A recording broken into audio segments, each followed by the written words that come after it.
Alright, so today we're going to talk about changing a pool light and the transformer to the swimming pool. So what we've got to do first is make sure the power is switched off, and we're going to check this transformer that's in the pool shed here, so we know that's it there.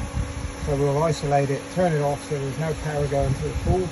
This one is actually going to switch on the outside wall, but we're still going to unplug that. So we will go and take the light out of the pool.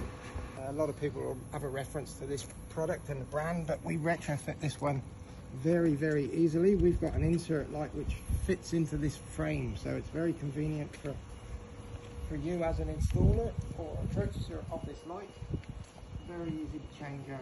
So you take out one screw at the top, the light pops out from the frame, and then it should have enough cable to come out of the water like so. Now we know the power is switched off, so we're safe to cut the cable. So we can cut this right in tight because we know that we need as much cable as we possibly can. So this was actually a white light before. We're going to put a multicolored RGB multi in, so it will completely change.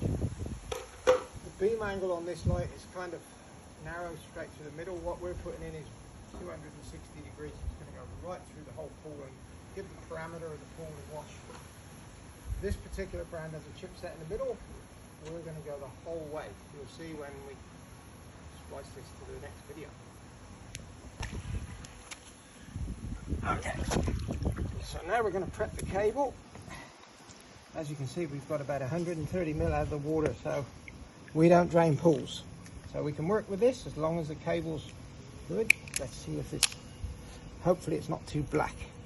Not too black, we're good. We can scrape the cable up. We know that the light did work before, so we're actually not replacing a faulty one, but see now, see how that cable just snapped there? So that just not good. That means we've got a very fragile cable, so we just got to be very gentle with this now.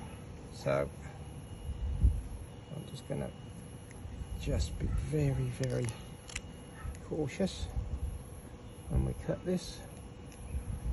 Just go very lightly and just splice.